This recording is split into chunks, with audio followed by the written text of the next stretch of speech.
Good morning બેટા. હવે ફરીથી એકવાર વિડીયોના માધ્યમથી યુટ્યુબના માધ્યમથી આપણે મળીશું.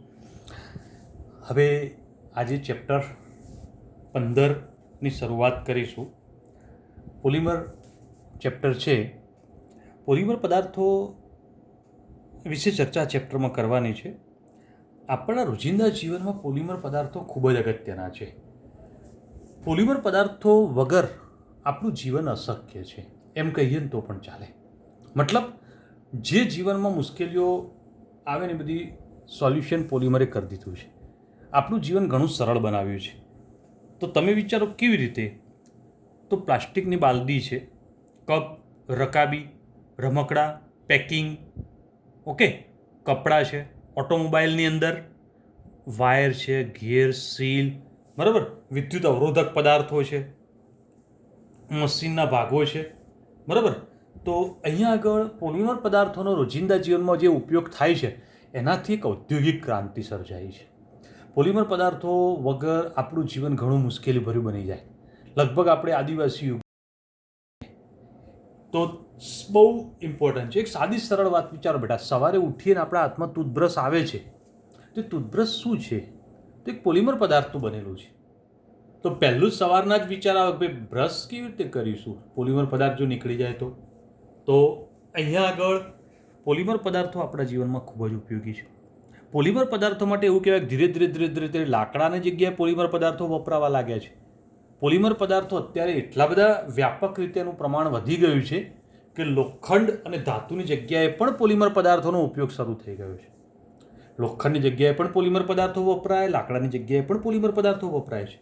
તમે જુઓ કે અમે જ્યારે નાના હતા ત્યારે જે સ્કૂટર આવતા હતા એ સ્કૂટર આખી બોડી ટોટલી રચના લોખંડની બનેલી આવતી હતી. અત્યારે તમે વિચારો મોટાભાગના સ્કૂટર એની આખી બોડી ફાઈબરની છે, પ્લાસ્ટિકની હોય છે. ઓકે બેટા? તો બધું આખું ચેન્જ થઈ ગયું છે. ધાતુની જગ્યાએ પોલિમરનો ઉપયોગ શરૂ થયો. અત્યારે કદાચ એક્સિડન્ટ થાય, જોશથી કોઈ ટુ વ્હીલર હેઠળાય, એક્સિડન્ટ થાય તો કદાચ હાથમાં સ્ટીરિંગ જ રહે એવું બને, બરાબર? કારણ કે બધા પાર્ટ્સ પ્લાસ્ટિકના જ છે, બરાબર? તે અને હાથમાં સ્ટીરિંગ વધે એટલો ભાગ વધે. તો પોલિમર પદાર્થોએ લગભગ જોવા જઈએ તો બધાનું સ્થાન લઈ લીધું છે. હવે પ્રશ્ન આવે છે બેટા કે પોલિમર શબ્દ આવ્યો કેવી રીતે? તો અહીંયા આગળ આપણે જોઈશું કે ભાઈ પોલિમર શબ્દ જે છે બે શબ્દોને ભેગા કરીને બનાવવામાં આવેલું છે. બે શબ્દોને ભેગા કરીને એટલે તો અહીંયા આગળ પોલી પ્લસ મર. પોલીનો અર્થ શું થાય છે? પોલીનો અર્થ થાય છે વધુ, ઘણા બધા, અનેક એટલે પોલી, અને મર એટલે એકમ, ઘટક. તો ઘણા બધા વધુ ઘટકો ભેગા થાય તેના દ્વારા જે રચના બને એને પોલિમર કહેવાય છે. ઓકે બેટા? અને જો ઘણા બધા એકમો ભેગા થતા હોય, ઘણા બધા ઘટકો ભેગા થતા હોય તો મતલબ કે અણુ પણ ખૂબ વિશાળ બની જાય. અણુ ખૂબ વિશાળ બને તો એના કારણે એનો આણ્વીય દળ 10³ થી 10⁷ યુનિટ માસની વચ્ચે હોય છે.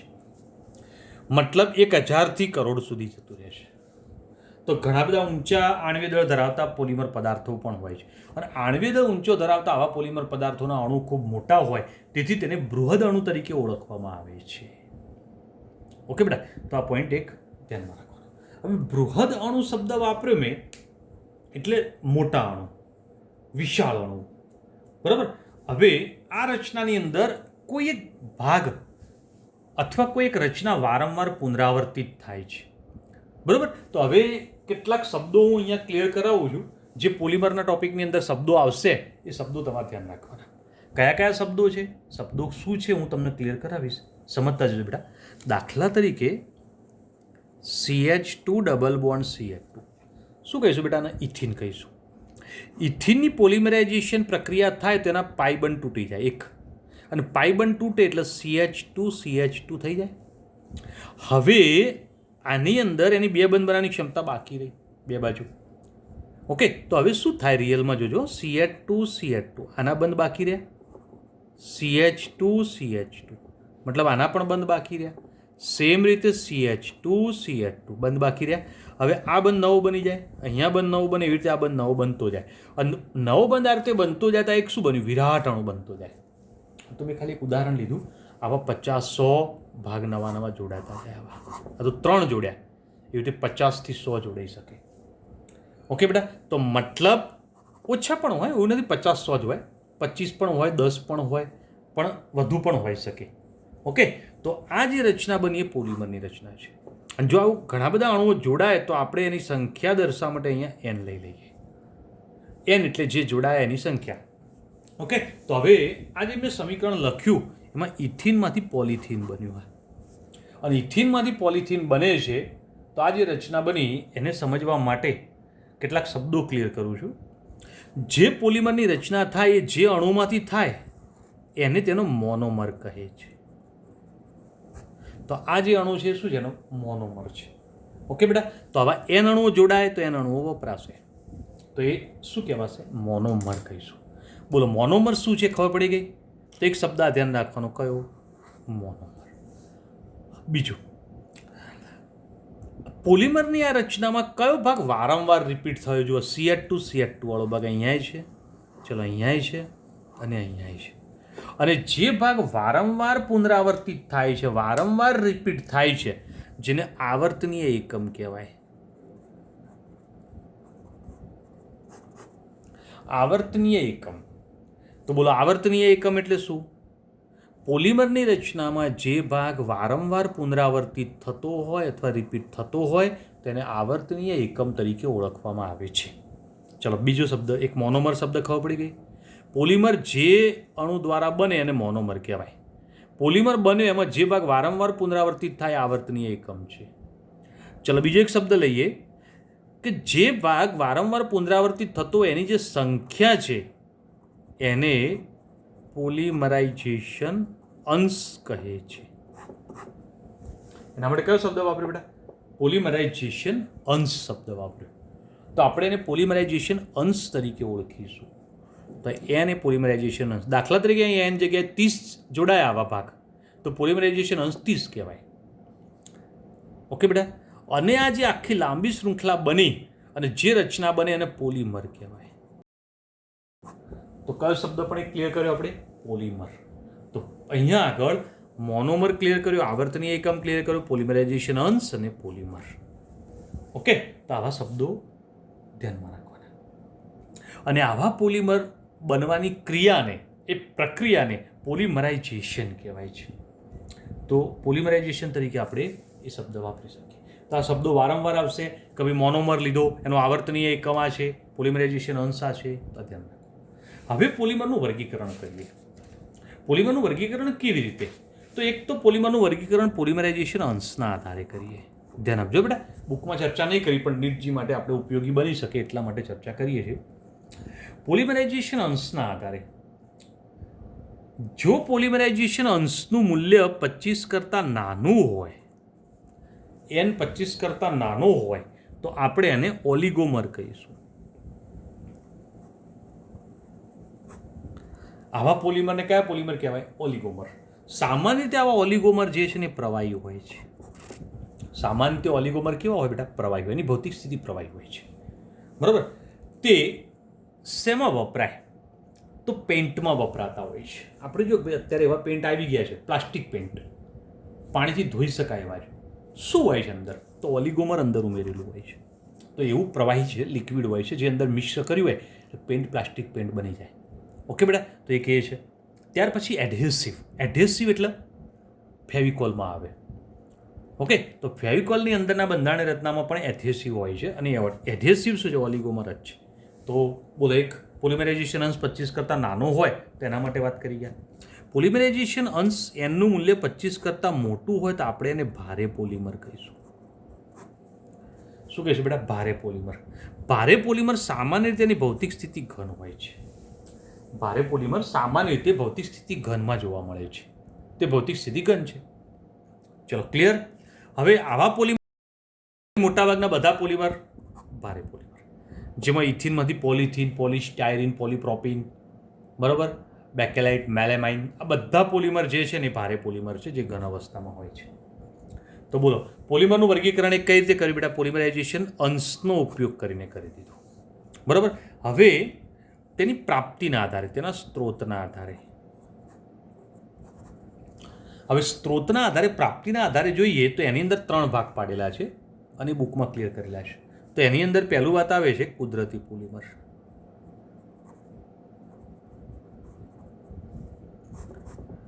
કયા લઈશું બેટા? કુદરતી પોલિમર. શું છે કુદરતી પોલિમર? કોને કહીશું કુદરતી પોલિમર? તો એ માટે ચર્ચા કરવાનો પ્રયત્ન કરીએ. તો ધ્યાન આપો બેટા કે એવા પોલિમર કે જે કુદરતમાંથી પ્રાપ્ત થાય છે, કુદરતી રીતે જ બનતા હોય છે અને આપણને કુદરતમાંથી મળતા હોય તે કુદરતી પોલિમર તરીકે જાણીતા છે. હવે આવા કુદરતી પોલિમરમાં કોનો સમાવેશ થાય? તો ચેપ્ટર 14ની અંદર જે અણુઓ વિશે આપણે ભણ્યા છે એ મોટાભાગના બધા અણુઓ એ જ આવે. તો પ્રોટીન, સેલ્યુલોજ, સ્ટાર્ચ, કેટલાક રેઝિન, રબર. રેઝિન એટલે ગુંદર જેવા પદાર્થો. ઓકે બેટા. તો આવા પ્રકારના પદાર્થો જે છે બધા શું છે? કુદરતી પોલિમર છે. પ્રોટીન છે, સેલ્યુલોજ છે, સ્ટાર્ચ છે, કેટલાક રેઝિન છે અને રબર છે. તો બધા ધ્યાન રાખો. હવે વાત કરીએ બીજું અર્ધસંશ્લેષિત પોલિમર. અર્ધસંશ્લેષિત પોલિમર એટલે તો બોલું ધ્યાન આપજો. કુદરતી પોલિમર ઉપર એવી કોઈ રાસાયણિક પ્રક્રિયા કરવામાં આવે કે જેના કારણે આપણને નવા ગુણધર્મો ધરાવતો પોલિમર પ્રાપ્ત થાય, જેને અર્ધસંશ્લેષિત પોલિમર કહેવાય. હવે કુદરતી પોલિમર જે છે ને બધા સારા ગુણધર્મો ના ધરાવે. દાખલા તરીકે સેલ્યુલોઝ. સેલ્યુલોઝના રેસાઓ જે છે એની અંદર કેટલાક સારા ગુણધર્મો ના હોય તો પછી એનું એસિટાઇલેશન પ્રક્રિયા કરી દેવાની, અને એસિટાઇલેશન પ્રક્રિયા કરે તો સેલ્યુલોઝ એસિટેટ તમને પ્રાપ્ત થાય. અને સેલ્યુલોઝ એસિટેટ પ્રાપ્ત થયો એ રેયોનના રેસા કહેવાય. કયા બેટા? તો અહીંયા આગળ ક્લિયર કરીશું. સેલ્યુલોઝ એસિટેટ જે રેયોન છે, અને આ રેયોનના રેસા કાપડ બનાવવા માટે વપરાય છે. તો બોલો બહુ સરળ વાત થઈ ગઈ. એકલો સેલ્યુલોઝ છે ને એ સુતરાઉ કાપડ છે. સુતરાઉ કાપડ શું મોટું એક સારો ગુણધર્મ એ છે કે ભાઈ આપણને સ્કિન માટે બહુ સારું, કે જે મુલાયમ રહે, સોફ્ટ રહે, પણ જલ્દી ઘસાઈ પણ જાય. હવે જલ્દી ઘસાઈ જાય એવા રેસા છે, તાર રેસા જલ્દી ઘસાય નહીં એટલા માટે એનું એસિટાઇલેશન કરીને રેયોન બનાવી દેવામાં આવે, જેના કારણે જલ્દી ન ઘસાય એવા રેસામાં આપણે પરિવર્તિત કર્યું, આપણે એનો ફાયદો મળ્યો. ઓકે બેટા. ત્યાર પછી સેલ્યુલોઝ, એનું નાઇટ્રેશન કરી દો તો સેલ્યુલોઝ નાઇટ્રેટ મળે. તો હવે સેલ્યુલોઝ નાઇટ્રેટ, બરાબર. અને આ શું છે? એક વિસ્ફોટક પદાર્થ છે. તો બોલો અહીંયા આગળ સેલ્યુલોઝનું એસિટાઇલેશન કર્યું તો રેયોન મળ્યું.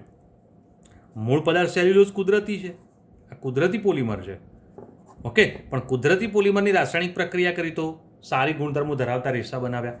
કુદરતી પોલિમરનું નાઇટ્રેશન કર્યું તો એક વિસ્ફોટક પદાર્થ બનાવી દીધું. તો બોલો અહીંયા આગળ જે ચર્ચા કરી, જે માહિતી ક્લિયર કરી એ શું છે, કયા પ્રકારની છે, ખ્યાલ આવે બેટા? તો અહીંયા આગળ આપણે ચર્ચા ક્લિયર કરી ગયા, સમજી ગયા, ધ્યાન રાખવાનું. બરોબર. હવે સંશ્લેષિત પોલિમર. સંશ્લેષિત પોલિમર શું છે બેટા? તો સંપૂર્ણ રીતે માનવ સર્જિત પોલિમર છે. સંપૂર્ણ રીતે માનવ સર્જિત છે, કૃત્રિમ રીતે જ બનાવવામાં આવે છે. સંપૂર્ણ માનવ સર્જિત કૃત્રિમ રીતે જ બનાવવામાં આવે છે.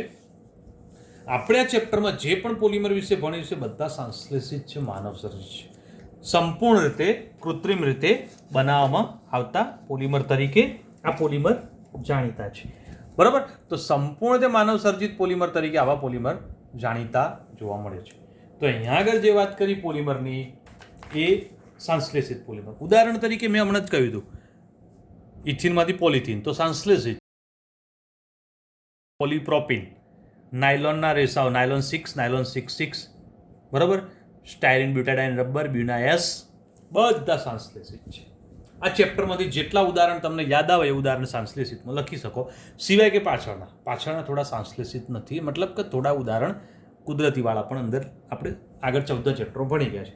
આ ચેપ્ટરમાંથી જે આવે બધા સંશ્લેષિત જ છે, એટલે તમે સરળતાથી ક્લિયર કરી શકો. ઓકે બેટા. હવે પોલિમર બનાવવાની પ્રક્રિયા વિશે ચર્ચા કરવાની છે. તો હવે જે ટોપિક છે એ પોલિમર બનાવવાની પ્રક્રિયા વિશે ચર્ચા. હવે પોલિમર કેવી રીતે બનાવી શકાય, તો એ ટોપિક ઉપર હું જે ચર્ચા કરું, હું જે વાતનું ફોકસ કરું, થોડું ધ્યાન આપજો, સમજજો. ઓકે.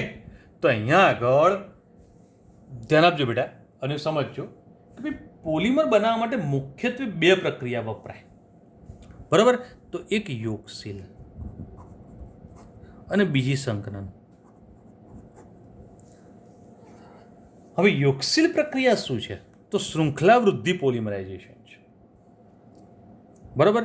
શૃંખલા વધે જ જાય અને આની અંદર તબક્કા વૃદ્ધિ પોલિમરાઇઝેશન છે. તો બે રીતે આપણે પ્રક્રિયા સમજીશું, યોગશીલ પ્રક્રિયા અને સંકલન પ્રક્રિયા. પહેલા યોગશીલ વિશે ચર્ચા કરીએ, પછી સંકલન વિશે ચર્ચા કરીએ. યોગશીલ કોને કહેવાય? યોગશીલ પ્રક્રિયા શું છે? ઓકે બેટા, તો ધ્યાન આપો. યોગશીલ પ્રક્રિયા કોને કહેવાય? તો હું ચર્ચા કરતો જો, સમજાવતો જો, ધ્યાન આપતા જજો. એક જ મોનોમર અથવા જુદા જુદા મોનોમર, બરાબર, કે જે એકબીજા સાથે જોડાઈ અનેક વિરાટ શૃંખલા બનાવે છે, તો યોગશીલ પોલિમરાઇઝેશન તરીકે ઓળખવામાં આવે છે. આ માટે વપરાતો મોનોમર, મોનોમર એટલે શબ્દ ક્લિયર ને બેટા? આપણે જોઈ ગયા મોનોમર છે જે પ્રક્રિયક છે ટૂંકમાં, બરાબર? તો આવો કોઈ પ્રક્રિયક જે મોનોમર તરીકે આપણે ઓળખીએ છીએ એવો એક જ હોય, એક જ પ્રકારનો અથવા બે જુદા જુદા પ્રકારના પણ હોય. ઓકે બેટા, તો એક જ પ્રકારનો મતલબ બધા જ હોય એક જ પ્રકારના, અને બે જુદા જુદા પ્રકારના મતલબ એક મોનોમર આ બીજો મોનોમર, આ ફરીથી એક મોનોમર આ બીજો મોનોમર. તો આ સમાન પ્રકારના પણ હોઈ શકે, બે જુદા જુદા પ્રકારના પણ હોઈ શકે. અને આવા મોનોમર જે છે એ બે જોડાઈ જાય. તો જો સમાન પ્રકારના બે મોનોમર જોડાયા, એના સાથે ફરીથી જોડાયા, આમાં બે જુદા જુદા જોડાય છે. ઓકે બેટા, તો આ પ્રક્રિયા યોગશીલ પ્રક્રિયા દ્વારા બનશે. યોગશીલ પ્રક્રિયાની અંદર વપરાતો જે મોનોમર હોય ને એ હંમેશા અસંતૃપ્ત હોય. અસંતૃપ્ત એટલે જુઓ, ઇથિન, આલ્કિન, અંદર ધ્રિબંધ આવ્યો ને, અને ધ્રિબંધ આવે એટલે એ અસંતૃપ્ત કહેવાય. આટલું મગજમાં વાત ક્લિયર કરતો. ઓકે બેટા, ત્રિબંધ આવે તો પણ અસંતૃપ્ત જ કહેવાય. તો એ અસંતૃપ્ત થઈ ગયા. હવે વાત આગળ વધારું, ધ્યાન આપજો બેટા, કે આની અંદર તમે જે મોનોમર વાપરો છો, મોનોમર કેવા હોઈ શકે? આવા મોનોમર તો અહીંયા આગળ આલ્કિન લઈ શકીએ અથવા ડાઇન લઈ શકીએ. આલ્કિનનો મતલબ કાર્બન કાર્બન વચ્ચે ત્રિબંધ હોય એક જગ્યાએ, કોઈ પણ એક જગ્યાએ, તો આલ્કિન કહેવાય. અને કાર્બન કાર્બન વચ્ચે કોઈ પણ એક જગ્યાએ, બે જગ્યાએ ત્રિબંધ હોય તેને ડાઇન કહેવાય. બે જગ્યાએ ત્રિબંધ એટલે CH2 double bond CH double bond બ્યુટા 1,3 ડાઇન. જો 4 કાર્બન એટલે બ્યુટા, પહેલા ને ત્રીજા પછી એટલે 1,3 ડાઇન. તો બ્યુટા 1,3 ડાઇન તરીકે આને દર્શાવી શકીએ. બોલો, આ દર્શાવ્યું, આ જે ક્લિયર કર્યું એમાં કોઈ મુશ્કેલી બેટા? ખ્યાલ આવે છે? તો અહીંયા આગળ જે ચર્ચા કરીએ એ પ્રમાણે આલ્કિન અથવા ડાઇન, આલ્કિન કહેવાય અને આ ડાઇન કહેવાય. એક દ્વિબંધ છે તો આલ્કિન, અને બે દ્વિબંધ હોય તો ડાઇન. સરળ સીધી વાત છે. ઓકે બેટા, અને આવા મોનોમરના અણુઓ જે છે જોડાય આવી રીતે તો શું બની જાય? પોલિમર બને. એ પ્રક્રિયાને યોગશીલ પ્રક્રિયા કહેવાય. તો પ્રક્રિયા શું કહીશું? યોગશીલ પોલિમરાઇઝેશન. હવે યોગશીલ પોલિમરાઇઝેશનની આ પ્રક્રિયા જે છે એ કેવી રીતે બને બેટા? તો એ પ્રક્રિયા માટે અહીંયા આગળ અલગ અલગ પોઈન્ટ છે, જેમાં એક મુક્ત મૂલક દ્વારા બનશે, બરાબર? એક એનાયન દ્વારા બનશે અને બીજું કેટાયન દ્વારા બનશે. પહેલા મુક્ત મૂલકની ચર્ચા કરીએ, બરાબર? કેટાયન એટલે ધન છે ને એનાયન એટલે ઋણ છે. મતલબ જ્યારે પ્રક્રિયા થતી હોય ને તેમાં એક ધનાયન અને ઋણાયન પણ બની જતા વચ્ચે. એવું ના થાય તો એક મુક્ત મૂલક પણ બનતા હોય. મુક્ત મૂલકનો મતલબ કાર્બન ઉપર એક ઇલેક્ટ્રોન વધારાનો પડ્યો હોય તો મુક્ત મૂલકની રચના થાય. અથવા કાર્બન ધન બને તો કેટાયન કહેવાય, કાર્બન ઋણ બને તો એનાયન કહેવાય, કાર્બન ઉપર એક ઇલેક્ટ્રોન પડ્યો હોય તો મુક્ત મૂલક કહેવાય. બોલો, હવે 3 પ્રકારની પ્રક્રિયાઓ શક્ય છે. તો યોગશીલ પ્રક્રિયાની અંદર આ 3 શક્ય છે. એમાં આપણે પહેલાં મુક્ત મૂલક ઉપર ફોકસ કરીશું, બરાબર? હવે મુક્ત મૂલક એટલે શું? તો હું જે બોલું, જે ચર્ચા કરું એ બરોબર ધ્યાન આપજો. ઘણા બધા આલ્કિન અથવા ડાઇન જે પ્રારંભિક પ્રક્રિયા ઉત્તેજક, પ્રારંભક કહેવાય અથવા ઉદ્દીપક કહેવાય, બરાબર, જેની હાજરીમાં પોલિમરાઇઝેશન પ્રક્રિયા કરી દે તો એ પ્રક્રિયા કઈ થઈ ગઈ? મુક્ત મૂલક યોગશીલ પોલિમરાઇઝેશન. બોલો, શબ્દો બધા જોડાતા જાય. આપણે અત્યાર સુધી બોલ્યા હતા શું હતું? પોલિમરાઇઝેશન હતું. પણ એમાં યોગશીલ આવ્યું એટલે યોગશીલ પોલિમરાઇઝેશન. પણ મુક્ત મૂલક દ્વારા બન્યું તો મુક્ત મૂલક યોગશીલ પોલિમરાઇઝેશન. 3 શબ્દો જોડી દીધા.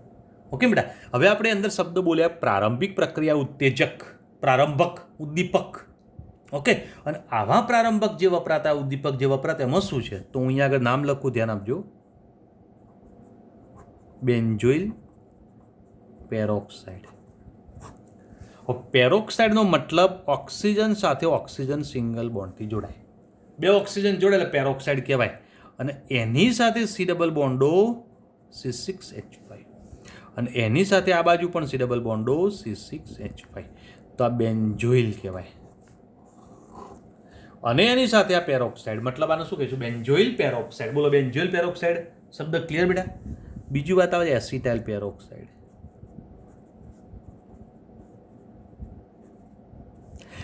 પેરોક્સાઇડ શબ્દ આવે એટલે મતલબ એક વાત તો ક્લિયર આ થઈ ગઈ. એસિટાઇલનો મતલબ આ એસિટાઇલ. તો આ રચના બની જેને આપણે એસિટાઇલ પેરોક્સાઇડ કહીશું. કમ્પ્લીટ. અને ત્રીજી વાત આવે છે જેમાં અહીંયા લખું છું તૃતીયક બ્યુટાઇલ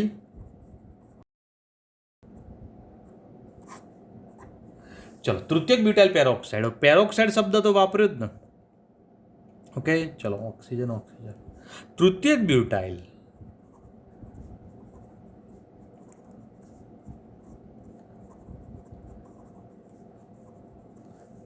ઓક્સિજન સાથે આ ભાગ જોડાય તૃતીયક બ્યુટાઇલ, આ પણ તૃતીયક બ્યુટાઇલ. તો આ રચના બનીને આપણે શું કહીશું? તૃતીયક બ્યુટાઇલ પેરોક્સાઇડ. હવે પ્રારંભિક પ્રક્રિયા ઉત્તેજક છે. બેન્ઝોઇલ પેરોક્સાઇડ પણ વાપરી શકો, એસિટાઇલ પેરોક્સાઇડ પણ વાપરી શકો અને તૃતીયક બ્યુટાઇલ પેરોક્સાઇડ પણ વાપરી શકો. કોઈ પણ વાપરી શકાય. અને આ 3માંથી ગમે તેનો ઉપયોગ કરીને તમે પ્રક્રિયા આગળ વધારી શકો. ઓકે બેટા. તો હવે સમજવાનો પ્રયત્ન કરીએ બેટા કે ઇથિનમાંથી પોલિથીન બને તો મુક્તમૂલક યોગશીલ પોલિમરાઇઝેશન પ્રક્રિયા કેવી રીતે થાય છે? કઈ વાત કરી? ઇથિનમાંથી પોલિથીન બને તો મુક્તમૂલક યોગશીલ પોલિમરાઇઝેશન પ્રક્રિયા કેવી રીતે થાય તેને સમજાવવા માટે હું પ્રયત્ન કરાવું. ધ્યાન આપજો બેટા. ઓકે. તો હું જે ચર્ચા કરું એ થોડું ધ્યાન આપજો કે ભાઈ પ્રારંભિક પ્રક્રિયા ઉત્તેજક તરીકે આપણે બેન્ઝોઇલ પેરોક્સાઇડ લઈ લઈએ. બેન્ઝોઇલ પેરોક્સાઇડનું સૂત્ર અહીંયા લખું C6H5 C double bond O O O C double bond O C6H5. બરાબર. આ બેન્ઝોઇલ પેરોક્સાઇડ જે છે ને તમે ગરમ કરો, ઉષ્મા આપો અથવા સૂર્યપ્રકાશની હાજરીમાં મૂકી રાખો. જ્યારે એને ગરમ કરીશું, સૂર્યપ્રકાશની હાજરીમાં મૂકી રાખીશું એટલે પેરોક્સાઇડવાળો આ બંધ છે ને તૂટશે. કયો બંધ તૂટે બેટા? અહીંથી. આ બંધ તૂટે. અહીંયા આગળ કોઈ પણ બંધ તૂટશે ને સમવિભાજન થશે. આટલું મગજમાં યાદ રાખવાનું. સમવિભાજનનો મતલબ બંધના ઇલેક્ટ્રોન 2 બાજુ વહેંચાઈ જાય, બંને બાજુ. અને જો બંને બાજુ વહેંચાય તો C6H5 સી ડબલ બોન્ડો અને O. આ એક ઇલેક્ટ્રોન આ ઓક્સિજન પાસે જશે અને બીજો ઇલેક્ટ્રોન આ ઓક્સિજન પાસે જશે. મતલબ 2 સરખી રચનાઓ બની તો ઓક્સિજન ઉપર ઇલેક્ટ્રોન પડ્યો રહ્યો ને તો આ રચના 2 વખત બની. ફરીથી આનું સમવિભાજન થશે, આ બંધ તૂટશે. હવે એ બંધ કેવી રીતે તૂટે એ સમજાવું છું. જો બરોબર, આ બેન્ઝીન છે C6H5 નો મતલબ બેન્ઝીન વાળો ભાગ, એની ઉપર સી ડબલ બોન્ડો અને O. કમ્પ્લીટ આ બોલાય. આની પાસે એક ઇલેક્ટ્રોન પડ્યો છે. ઓકે. હવે અહીંથી બંધ તોડશે. હવે એ બંધ કયો? આ બંધ તોડશે. એ બંધ તોડ એટલે એક ઇલેક્ટ્રોન બેન્ઝીન વલય પાસે ને એક ઇલેક્ટ્રોન કાર્બન પાસે જાય. ઓકે. કાર્બન પાસે એક ઇલેક્ટ્રોન પડ્યો છે, અહીંયા ઓક્સિજન પાસે પણ એક ઇલેક્ટ્રોન પડ્યો, જેથી કાર્બનનો ઓક્સિજન વચ્ચે નવો બંધ બની જશે અહીંયા. તો શું બની ગયું બેટા? +CO2. બોલો, વાત ખબર પડી? આ ઉપરનો ભાગ CO2 બનાવી દે છે. તો આ બેન્ઝીન વાળો ભાગ વધ્યો ને, તો એ વધ્યો C6H5. બેન્ઝીન ઉપર એક ઇલેક્ટ્રોન પડી રહ્યો, મતલબ આ ફિનાઇલ મુક્ત મૂલક બને. શું બને બેટા? ફિનાઇલ મુક્ત મૂલક. આવો ફિનાઇલ મુક્ત મૂલક જે છે એ હવે ઇથિન સાથે જોડાશે. ફિનાઇલ મુક્ત મૂલક હવે ઇથિન સાથે જોડાશે. હવે જો એનું ઇથિન સાથે જોડાણ થાય તો એ કેવી રીતે થશે? તો હવે જુઓ, C6H5 phenyl plus CH2 double bond CH2 ethene. જ્યારે ઇથિન સાથે જોડાણ કરશે ત્યારે દરમિયાન આનો ફરીથી પાછો પાઇબંધ તૂટશે. પાઇબંધ તૂટે એટલે એક ઇલેક્ટ્રોન આ કાર્બન ઉપર જશે. ધ્યાન આપજો બેટા. એક ઇલેક્ટ્રોન આ કાર્બન ઉપર જાય ને એક ઇલેક્ટ્રોન આ કાર્બન ઉપર જાય. કમ્પ્લીટ. હવે આ બેન્ઝીન સાથે ભાગીદારી કરી દેશે. C6H5 આ બંધ નવો બન્યો CH2CH2. બોલો હું બોલે એમાં કોઈ મુશ્કેલી બેટા? તો હવે આ બે વચ્ચે જે બંધ બન્યો ને કોના કારણે બન્યો? આ ઇલેક્ટ્રોનના કારણે. તો આ કાર્બન ઉપર ઇલેક્ટ્રોન વધ્યો ને, દર્શાવી મુક્ત મૂલક. તો આ એક મોટો મુક્ત મૂલક બન્યો, એમાં ઇથાઇલ સમૂહ જોડાયો. હવે આ ઇથાઇલ સમૂહ જોડાય તો હવે ફરીથી પાછો એની અંદર ઇથિન જોડાય, CH2 ડબલ બોન્ડ CH2. પાછો પાઈ બંધ તૂટેલ, એક ઇલેક્ટ્રોન અહીંયા ને એક ઇલેક્ટ્રોન અહીંયા. તો આ ઇલેક્ટ્રોન જે છે અહીંયા જોડાઈ જશે, C6H5 CH2 CH2. આવું તો હતું જ ને, નવ બંધ બન્યો CH2 CH2 મુક્ત મૂલક. બોલો કોઈ પ્રોબ્લેમ? ખ્યાલ આવે છે બેટા? ઓકે. હવે એની અંદર શું થશે? તો CH2 એના N અણુઓ જોડાય, અને જો N અણુઓ જોડી કાઢે તો હવે શૃંખલા ખૂબ જ મોટી બની જશે, C6H5 CH2 CH2 N અને CH2 CH2. તો એક વિરાટ શૃંખલા બની ગઈ, બરાબર. જેમાં શું થયું બેટા? શૃંખલા સંચરણ થયું, શૃંખલાનું જોડાણ થઈ જ ગયું, શૃંખલા સંચરણની ક્રિયા. હવે શૃંખલા સંચરણની આ ક્રિયાની અંદર શું થાય બેટા? આવો એક વિશાળ કદનો મુક્ત મૂલક બની ગયો. જુઓ, વિશાળ કદનો મુક્ત મૂલક બને. આપણને એક પ્રશ્ન થાય, ક્યાર સુધી બને? અમુક શૃંખલાની લંબાઈ વધતી જાય પછી ઓટોમેટિક શૃંખલા આગળ વધતી અટકી જાય, ત્યાં ભાગ તૂટી જાય. બોલે ખબર પડી? ઓટોમેટિક શૃંખલા તૂટી જશે. હવે આવી શૃંખલા તૂટી ગઈ એટલે C6H5 CH2 CH2 અને N CH2 CH2. એક આ મોટો મુક્ત મૂલક હતો બેટા, પ્લસ આવો ને આવો બીજો મુક્ત મૂલક અંદર બન્યો જ હોય. કારણ કે પાત્રમાં તો આપણે ઘણા બધા ઇથિનના અબજો અણુ લીધા હોય, 10-15 અણુ તો લીધા નથી કે 50-100 અણુ લીધા નથી. અંદર પાત્રમાં અબજો અણુ નાખ્યા હોય, અને એટલા બધા અણુ બેન્ઝોઇલ પેરોક્સાઇડના નાખ્યા હોય ઉદ્દીપક તરીકે થોડા. જો એ લીધેલા હોય એટલે આ ક્રિયા આગળ ચાલે જ જાય, અને ક્રિયા ચાલે તો આવો બીજો પણ એક વિશાળ કદનો મુક્ત મૂલક બનેલો હશે અંદર, જે એના સંપર્કમાં આવશે. અને આ બે એકબીજાના સંપર્કમાં આવે તો એના કારણે એનું જોડાણ થશે અને શૃંખલા સમાપનની ક્રિયા થશે. કેમ? હવે આ મુક્ત મૂલકવાળા ઇલેક્ટ્રોન આ મુક્ત મૂલકનો ઇલેક્ટ્રોન, બે ઇલેક્ટ્રોનવાળા ભાગીદારી કરી દેશે. તો શૃંખલા સમાપન એટલે C6H5 CH2 CH2 N CH2 CH2. ચલો, આની પાસે એક ઇલેક્ટ્રોન પડેલા છે, ખ્યાલ બેટા? સેમ રીતે હવે CH2 CH2 CH2 CH2 N અને C6H5. આ બે જો વિશાળ કદના મુક્ત મૂલકો તારે જે છે એના જ લખ્યા છે. હવે શું થાય? આ બંનેના એક એક ઇલેક્ટ્રોન જે છે એનો ઉપયોગ કરીને અહીંયા નવો બંધ બનાવી દેશે. અને નવો બંધ બની ગયો તો મતલબ આખી એક વિશાળ શૃંખલા બની ગઈ. શૃંખલા હવે આગળ વધી શકે નહીં, કારણ કે મુક્ત મૂલક રહ્યો નથી, શૃંખલા સમાપન થઈ ગયું. ઓકે બેટા? તો ઇથિનમાંથી પોલિથિન બની ગયું. તો આ જે રચના બની એ આપણે શું કહીશું બેટા? ઇથિનમાંથી શું બની ગયું? પોલિઇથિન. તો અહીંયા આગળ આને પોલિથિન કહીશું. બોલો કોઈ મુશ્કેલી? તો આખી ચર્ચા ધ્યાનમાં રાખવાની. મેં એક પોઈન્ટ ટુ પોઈન્ટ આખી ચર્ચા સમજાવી દીધી તમને અને ક્લિયર કરાવી દીધી છે, બરાબર? તો આ એકવાર રિપીટ કરીને પણ જોઈ લેજો અને વાત સમજી લેજો. ઓકે, હવે અહીંયા આગળ આ ટોપિક ક્લિયર. હવે બે વ્યાખ્યાઓ ફરતી પાછી સમજવી છે. જેમ આપણે આગળ વ્યાખ્યાઓ સમજ્યા ને, આવર્તની એકમ કોને કહેવાય, પોલિમરાઇઝેશન અંશ કોને કહેવાય, ઓલિગોમર શું છે, ભારે પોલિમર શું છે, આ બધા શબ્દો આપણે સમજ્યા. એવા બીજા બે શબ્દો સમજવા છે અને શબ્દો વિશે હું ચર્ચા ક્લિયર કરાવું. ધ્યાન આપજો બેટા. હવે આગળ બેટા કેટલાક શબ્દો આપણે સમજવા છે, વાત કરી ગયા. જેની અંદર વાત કરીએ, પહેલી વાત સમપોલિમર.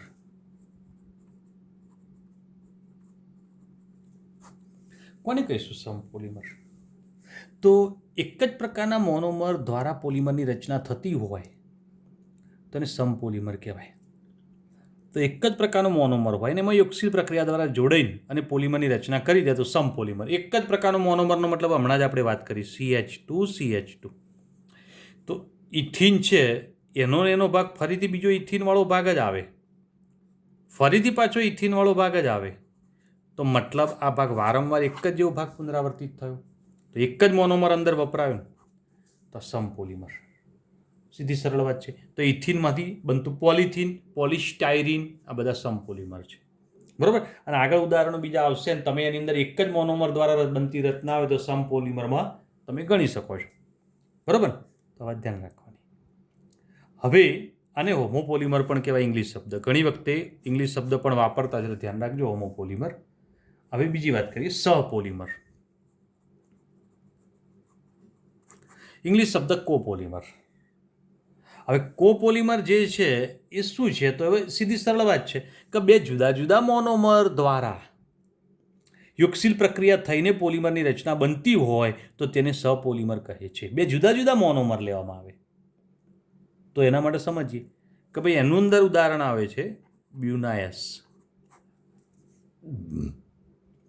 જેને સ્ટાયરીન અને બ્યુટાડાઇન. આ એસ સ્ટાયરીનનો છે અને બ્યુના લખ્યું એટલે બ્યુટાડાઇન. તો હવે બ્યુના એન પણ આવશે. બરાબર. તો હવે બ્યુના એસ ને બ્યુના એન શું છે પાછળ ચર્ચા કરીશું, સમજીશું. હાલ બ્યુના એસ સમજી લઈએ. અને બ્યુટાડાઇન તો બંનેનું જોડાણ છે. તો બ્યુટાડાઇન મતલબ બ્યુટા 1,3-ડાઇન. તો બ્યુટા 1,3-ડાઇન એટલે CH2 double bond CH double bond CH2. સમીકરણ જે લખું છું બેટા યાદ રાખજો, પાછળ આ સમીકરણ ફરતી આવશે. બરાબર. Plus styrene C6H5 CH double bond CH2. સ્ટાયરીનનું સૂત્ર અહીંયા લખો કઈ રીતે છે. બેન્ઝીન હોય ને બેટા એના ઉપર CH ડબલ બોન્ડ CH2 તો આ સ્ટાયરીન કહેવાય. C6H5 એટલે બેન્ઝીનવાળો ભાગ થઈ ગયો, ફિનાઇલવાળાનો ઉપર CH ડબલ બોન્ડ CH2 એટલે સ્ટાયરીન છે. તો બ્યુટા 1,3-ડાઇન ને સ્ટાયરીન આ બે જોડવાના છે. બહુ સરળ છે, બધા પાઇબંધ તોડી કાઢો. ચલો બધા પાઇબંધ તોડી કાઢો.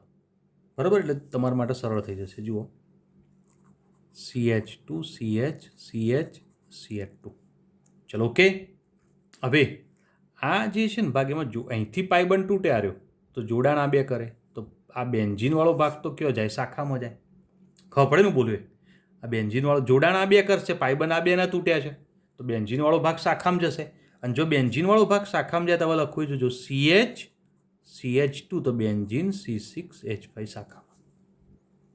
હવે જુઓ અહીંયા આગળ આ બે વચ્ચે પાઇબંધ તૂટે તો આ બેની એક સંયોજકતા બાકી રહે, મતલબ આ બેની પણ એક સંયોજકતા બાકી રહે. હવે જે સંયોજકતા બાકી રહી 4 નહીં રહી તો અહીંયા આગળ હું 4 ઉપર ટપકું બતાવી દઉં છું. ચલો જોજો. બરાબર. અહીંયા આગળ આ બે વચ્ચે બંધ તૂટે તો મતલબ આ બેની સંયોજકતા બાકી રહી તો આ બંનેની પણ આ રીતે દર્શાવી દઉં. હવે સંયોજકતાઓ ક્યાં પૂરી થાય જોજો. આ બેની સંયોજકતા પૂરી થવા માટે અહીંયા બંધ થઈ ગયો. ચલો આ બંધ બની ગયો એટલે આની સંયોજકતા વપરાઈ ગઈ. હવે આ બેની સંયોજકતા વપરાય એટલે અહીંયા નવો બંધ બન્યો. અને આ છેડાવાળા બે છે ને એ પોલિમર બનાવવામાં વપરાઈ જશે. થઈ ગયું. બીજી શૃંખલામાં જોડાવા માટે તો આખી આ રચના બની ગઈ પોલિમરની. જો આના N અણુઓ લીધેલા હોય તો આ N અણુની લાંબી શૃંખલા બને. ખબર પડી જાય. તો આ શું થઈ ગયું? સહપોલિમર. સહપોલિમરનો મતલબ બે મોનોમર છે જુઓ, અને બે જુદા જુદા મોનોમર જોડાય તો પોલિમર બની ગયો. તો આપણે સહપોલિમર તરીકે ઓળખીશું. સહપોલિમરવાળો શબ્દ કમ્પ્લીટ. ઓકે, સરસ. હવે પોલિમર માટે બીજા કેટલાક શબ્દોનો ઉપયોગ પણ અહીંયા આગળ હું કરું છું, ધ્યાન આપતા જજો બેટા અને સમજી લેજો. બીજા કેટલાક શબ્દો એટલે તો એક શબ્દ અહીંયા આગળ ક્લિયર કરાવું છું, થર્મોપ્લાસ્ટિક. આ શબ્દ ચેપ્ટરમાં આગળ વારંવાર આવશે. થર્મોપ્લાસ્ટિક પોલિમર કોને કહેવાય? તો આ એવા પોલિમર છે કે જેને ગરમ કરતાં નરમ બને. થોડું તાપમાન વધારે તો નરમ બની જાય, ઠંડા પડતા પોતાની મૂળ સ્થિતિમાં પાછા આવી જાય તો એ થર્મોપ્લાસ્ટિક છે. ઓકે બેટા. તો ગરમ કરતાં નરમ બને. તમે જો સામાન્ય પ્લાસ્ટિકની કોથળી તમે તડકામાં મૂકી દો તો શું થઈ જાય? તડકામાં મૂકી દો તો થોડા નરમ બની જાય, થશે ને? ફરીથી પાછા આપણા રૂમમાં લાવીને મૂકી દઈએ તો પાછા પોતાની મૂળ સ્થિતિમાં આવી જશે. તો મતલબ ગરમ કરતાં નરમ બન્યા, ઠંડા પડતા પોતાની મૂળ સ્થિતિમાં આવી ગયા. પણ વધુ ગરમ કરવામાં આવે તો તેના બંધારણમાં ફેરફાર થઈ જાય છે. તમે પ્લાસ્ટિકની કોથળી વધારે ગરમ કરો, મતલબ સીધું ગેસ ઉપર ગરમ કરવા મૂકી દો તો પછી બળી જશે, એકદમ ગઠ્ઠો થઈ જશે, તો એનું આખું બંધારણ બદલી નાખે. તો એ શું છે? થર્મોપ્લાસ્ટિક છે. બોલો, થર્મોપ્લાસ્ટિક માટે શબ્દ કમ્પ્લીટ બોલે તો ધ્યાન રાખજો. બીજી વાત આવે છે થર્મોસેટિંગ. થર્મોપ્લાસ્ટિક એટલે મોટાભાગના પોલિમર, પોલિથીન, પોલિસ્ટાયરીન, આ બધા થર્મોપ્લાસ્ટિક છે. બરાબર? તે ઉદાહરણો તમે લઈ શકો છો. થર્મોસેટિંગ. થર્મોસેટિંગવાળા પદાર્થો સામાન્ય રીતે તેને થોડું ગરમ કરતાં તેના બંધારણમાં કોઈ ફરક પડતો નથી, તે નરમ પણ બનતા નથી. બરાબર? વધારે ગરમ કરતાં પણ તેના બંધારણમાં કોઈ મોટો ફેરફાર આવતો નથી. બરાબર? એ પહેલેથી જ સખત હોય છે થર્મોસેટિંગ. તો એ સખત મજબૂત પ્રકારના બંધારણને ધરાવતા હોય છે. ચલો, આ બોલ્યામાં કોઈ મુશ્કેલી બેટા? તો પોઈન્ટ 1 ધ્યાન રાખવાનું અને આ ક્લિયર કરી દેવાનું. તો એ શું થઈ ગયું બેટા? થર્મોસેટિંગ છે. ઉદાહરણ તરીકે બેકેલાઇટ અને મેલેમાઇન આવશે. બેકેલાઇટ અને મેલેમાઇન. બરાબર? તે થર્મોસેટિંગ પ્રકારના પોલિમર છે. આ થર્મોપ્લાસ્ટિક અને થર્મોસેટિંગ બધાના ઉદાહરણ પાછળ જોવાના છે બેટા, ચિંતા ના કરતા. ચલો, વાત ક્લિયર. હવે પોલિમરમાં બીજી પણ એક વાત કરીએ, શબ્દ આવશે રેખીય પોલિમર. રેખીય પોલિમરનો મતલબ આ પોલિમર વિચારીએ તો પોલિમરની આ લાંબી સીધે આ શૃંખલાઓ, આવા પોલિમર જે છે ને રેખીય પોલિમર કહેવાય. બોલો બેટા, સીધા રેખીય. આવડી જાય તો પોઈન્ટ ધ્યાન રાખો. બરાબર? જેમાં સામાન્ય રીતે પોલિથીનનો સમાવેશ થતો હોય છે. રેખીય પોલિમર, પોલિથીન. પાછળના પોલિથીન આપણે સમજીએ, ક્લિયર કરીશું. બીજા જે છે એમાં શાખીય પોલિમર આવે છે. શાખીયની રચના આમાં દર્શાવી દઉં છું, ધ્યાન આપો. આ રેખીય પોલિમરની લાંબી શૃંખલાઓ હોય ને આવી, એની અંદર રચના દર્શાવો તો શાખીય પોલિમરનો મતલબ શું થાય? આવી લાંબી શૃંખલામાં વચ્ચે શાખાઓ આવે. આવી તો આ પોલિમર કયો બની ગયો? શાખીય પોલિમર. ઓકે બેટા? તો આની અંદર તો સ્ટાયરીન વગેરેનો સમાવેશ થતો હોય છે. અને ત્રીજા પ્રકારના છે મિશ્ર બંધિત. મિશ્ર બંધિતમાં એવું હોય કે આ પોલિમરની લાંબી શૃંખલા હોય. પોલિમરની આવી લાંબી શૃંખલાઓ જે છે ને વચ્ચે મિશ્ર બંધિત થઈ જાય, આખી જોડાઈ જ જાય. આમ શૃંખલા વચ્ચે બંધ જ બની જાય, મજબૂત પ્રકારનો. અને મજબૂત પ્રકારનો બંધ બની ગયો એટલે મિશ્ર બંધિત થઈ જાય. ઓકે બેટા? આ ખૂબ સખત મજબૂત પ્રકારના હોય. સામાન્ય રીતે ગરમ કરવાથી પણ એના પર કોઈ અસર થતી નથી. બેકેલાઇટ અને મેલેમાઇન આવા આવે. બરાબર?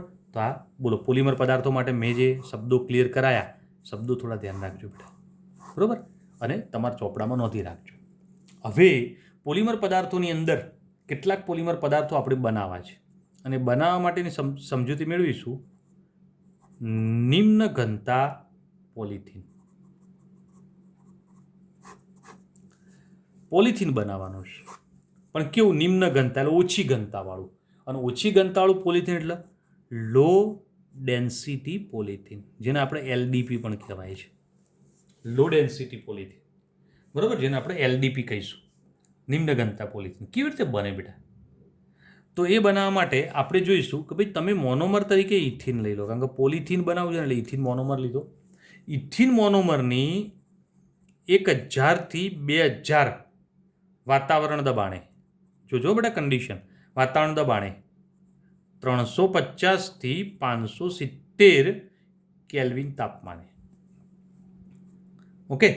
અને ઉદ્દીપક તરીકે ડાયોક્સિજન અથવા પેરોક્સાઇડ. તમારે કોઈ પણ પ્રક્રિયાની લખો ને તો પ્રક્રિયા સમીકરણ જ્યારે લખો ને ત્યારે સમીકરણની અંદર તમારે ક્યાંય પણ આ લખવાની જરૂર, આ વર્ણનમાં જ લઈ લેવાનું. બોલો, વર્ણન યાદ રહી જશે. 1000 થી 2000 વાતાવરણ દબાણે 350 થી 570 કેલ્વિન તાપમાને ઉદ્દીપક તરીકે O2 લો, ડાયોક્સિજન અથવા પેરોક્સાઇડ. પેરોક્સાઇડમાં કયા આપણે બોલ્યા હતા? બેન્ઝોઇલ પેરોક્સાઇડ, એસિટાઇલ પેરોક્સાઇડ અથવા તૃતીયક બ્યુટાઇલ પેરોક્સાઇડ. ત્રણમાંથી ગમે તે પેરોક્સાઇડ લઈ શકો છો.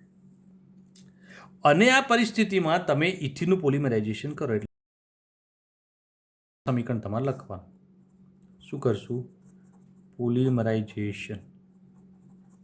પોલિમરાઇઝેશન કરી દીધું એટલે CH2 પાઇબંધ તૂટી ગયો. બે બાદની શૃંખલા બાકી રહી. જો આના n અણુઓ લીધા હોય તો n અણુની લાંબી શૃંખલા બની જાય. બરાબર ને? અને આ પરિસ્થિતિમાં તમે આ પ્રક્રિયા કરી છે, મતલબ આ એલડીપી પ્રકારના લો ડેન્સિટી પોલિમર બનશે. કેવી રીતે? મુક્તમૂલક પોલિમરાઇઝેશન પ્રક્રિયા થશે. મેં હમણાં સમજાવી હતી આગળ.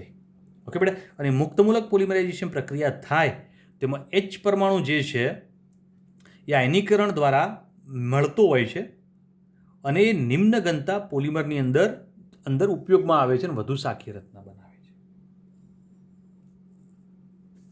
બરાબર. તો આ જે છે એ વધુ સાખી રચનાઓ બનતી જતી જોવા મળતી હોય છે અને એ આ રીતે બનતું હોય છે. કમ્પ્લીટ બેટા. હવે આ જે ચર્ચા ક્લિયર કરી ગયા એની બનાવવાની રીત કેવી રીતે બને. હવે વાત આવે છે એમાં કે એના ગુણધર્મો અને ઉપયોગો. તમારે દરેકમાં ગુણધર્મોનો ઉપયોગો યાદ રાખવા પડશે. જો આ પ્રશ્ન આ ચેપ્ટરમાંથી નીટમાં પ્રશ્ન પૂછાય, ગુણધર્મોનો ઉપયોગોને ધ્યાનમાં રાખીને કોઈ નીટમાં પ્રશ્ન બનાવ્યો તો થોડી તકલીફ પડશે. કેમ કે ગુણધર્મોનો ઉપયોગો વાળો મિક્સ થઈ જાય એવો છે. ઓકે બેટા, એટલે થોડું ધ્યાન રાખજો. હવે આના ગુણધર્મો કેવા એલડીપીના, તો હું બોલું ધ્યાન આપો. રાસાયણિક દ્રષ્ટિએ નિષ્ક્રિય છે. મોટાભાગના પોલીમર રાસાયણિક દ્રષ્ટિએ નિષ્ક્રિય જ હોય. કઠણ છે, લચીલા હોય છે, ફ્લેક્સિબલ, મતલબ તમારે એને જેમ વાળવા એમ વળી જાય. વાહ, બરાબર. દાખલા કે પેન છે, મારાને વાળવ્યો જ ના વળે, આમ વાળવા જે તૂટી જાય.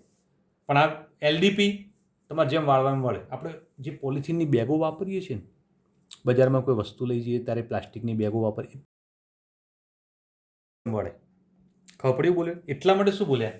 લચીલા છે. વિદ્યુતના મંદવાહક છે, લગભગ વિદ્યુતનું વહન કરતા નથી. જેના કારણે વીજળીનું વહન કરતા જે તાર હોય, લાઇટના વાયર, બરાબર, એની અંદર અવરોધક માટે તેનો ઉપયોગ કરવામાં આવે છે. કોનો? એલડીપી.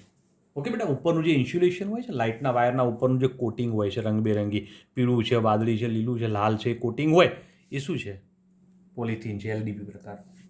ખબર પડી જાય તો આ પોઈન્ટ ક્લિયર કરી શકીએ છીએ. બરાબર. આ ઉપરાંત તેના બીજા ઉપયોગોની અંદર જોવા જઈએ તો સ્ક્વીઝ બોટલ, જે સામાન્ય તે પાણી પીવાની બોટલો વપરાતી હોય છે, જે તમે સ્કૂલમાં બોટલો લઈને આવો છો એ રહીએ, એમાંથી બનતી હોય છે. રમકડા છે, જે થમ્સઅપની, પેપ્સીની બોટલો છે, એ બધી બોટલોની વાત નથી કરતો, બરાબર, એ ધ્યાન રાખજો. ત્યાર પછી રમકડા, લચીલી પાઇપો, એના માટે કેટલાક રમકડા પણ બનાવવા માટે. લચીલી પાઇપો એટલે ફ્લેક્સિબલ પાઇપો. હવે આવી ફ્લેક્સિબલ પાઇપો એટલે કઈ? તો પાણી છાંટવાની જે પાઇપો આપણે ઉપયોગ કરીએ છીએ એ તમે જો એકદમ વાળી જાય, એકદમ સોફ્ટ હોય છે, વળી જાય એવી, અને સોફ્ટ હોય તો એ એલડીપીની બનેલી હોય છે. ઓકે બેટા, તો આ પોઈન્ટ ધ્યાન રાખો. ચલો, એલડીપી માટે મેં જે ચર્ચા કરીએ કમ્પ્લીટ છે. હવે જે વાત કરીશું એ શું આવશે? એચડીપી. તો ઉચ્ચ ઘનતા પોલિથીન. ઉચ્ચ ઘનતા પોલિથીન, હાઈ ડેન્સિટી પોલિથીન, બરોબર ને, જેની ઘનતા વધારે છે. તો એવા હાઈ ડેન્સિટી પોલિથીન માટે આપણે ચર્ચા સમજવી છે. હવે કેવી રીતે બનશે? તો સમીકરણ તો એના એ જ છે. કયું? CH2 double bond CH2 CH2 CH2. બરોબર.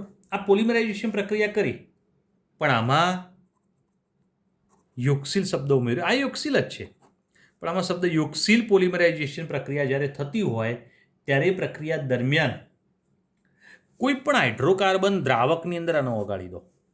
શું કરી દીધું બેટા? હાઇડ્રોકાર્બન દ્રાવકમાં એને ઓગાળી દીધો. હાઇડ્રોકાર્બન દ્રાવકમાં ઓગાળીને તેને 333 થી 343 કેલ્વિન તાપમાને 6 થી 7 વાતાવરણ દબાણે તમે એની પ્રક્રિયા કરો.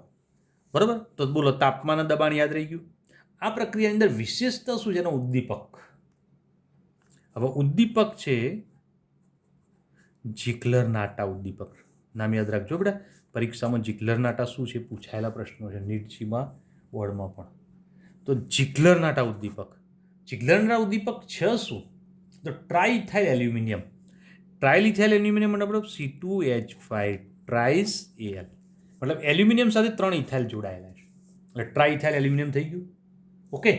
અને બીજી વાત આવે છે ટિટેનિયમ ક્લોરાઇડ. હવે ટિટેનિયમ ક્લોરાઇડની અંદર બે વાત આવે, TiCl3 અને TiCl4. ટિટેનિયમના બે ક્લોરાઇડમાંથી કોઈ પણ એક સાથે આનું મિશ્રણ કરીએ તો આ મિશ્રણ જીગ્લર નાટા ઉદ્દીપક કહેવાય. બોલો, જીગ્લર નાટા ઉદ્દીપક કમ્પ્લીટ છે? ક્લિયર? ટ્રાઇથાઇલ એલ્યુમિનિયમ અને ટિટેનિયમ ક્લોરાઇડમાં ટિટેનિયમ ટ્રાઇક્લોરાઇડ, ટેટ્રાક્લોરાઇડ, બંનેમાંથી કોઈ પણ એક, હો બેટા, બે નહીં, અથવા છે, એનું આની સાથે મિશ્રણ કરીને જીગ્લર નાટા ઉદ્દીપક બની જાય. એ જીગ્લર નાટા ઉદ્દીપકની હાજરીમાં યોક્સિલ પોલિમરાઇઝેશન પ્રક્રિયા કરીએ તો તમને નિપજ પોલિથીન મળે. પણ આ પોલિથીન કયા મળશે? હાઈ ડેન્સિટી પોલિથીન મળશે. બોલો કેવી રીતે હાઈ ડેન્સિટી પોલિથીન બનાવ્યા? તો પોઈન્ટ ધ્યાનમાં રાખો. હાઈ ડેન્સિટી પોલિથીન બને ને બેટા, તો એની અંદર શું થતું હોય છે? તો રેખીય શૃંખલાઓ બનતી હોય છે. બરાબર? તો અહીંયા આગળ સમૃદ્ધ સંકુલન બને છે. સમૃદ્ધ સંકુલનનો મતલબ આ એક રેખીય શૃંખલા બની, એની બાજુમાં ખૂબ નજીક આવી રેખીય શૃંખલા બની જાય. ખૂબ નજીક આવી રેખીય શૃંખલાઓ એટલે આ શૃંખલાઓ કેવી થાય? એકબીજા સાથે મજબૂતાઈથી જોડાઈ જાય. એટલે ખૂબ સમૃદ્ધ સંકુલન બન્યું. સમૃદ્ધ સંકુલન મતલબ ક્લોઝ પેક રચના. એટલે ક્લોઝ પેક રચના બને. અને શાખીયમાં શું હતું? આમાં એલડીપીમાં શાખા બની. શાખા બને એટલે એક શૃંખલાના બીજી શૃંખલા વચ્ચે શાખા એટલે બે શૃંખલાને દૂર લઈ જાય, અને દૂર લઈ જાય એટલે રચના થોડી કમજોર બની જાય. સમજાવું બોલે? તો આ કમજોર બનશે. તેના કારણે આનો ગુણધર્મ થર્મોપ્લાસ્ટિક જેવો થઈ જાય. અને એના સાપેક્ષમાં થોડા હાર્ડ હોય છે, સખત હોય. સમૃદ્ધ સંકુલનનો મતલબ થોડી ક્લોઝ પેક રચના બની જાય છે. સમજાવું બોલે? એના કારણે અહીંયા આગળ એની ઘનતા વચ્ચે જગ્યા ઓછી રહે છે અને ખૂબ ક્લોઝ પેક રચના બનતી હોય તો એના કારણે શું બનશે? હાઈ ડેન્સિટી પોલિમર બની જતા હોય છે. તેની રચના રેખીય છે. રેખીયવાળી વાત આપણે આગળ સમજાવી દીધી છે. બરાબર? હવે આના ગુણધર્મો, તો ગુણધર્મોની અંદર રાસાયણિક રીતે નિષ્ક્રિય છે. એ તો બધામાં આવશે લગભગ. રાસાયણિક રીતે નિષ્ક્રિય છે. વધારે મજબૂત ને સખત હોય છે. ખૂબ સખત ને મજબૂત છે.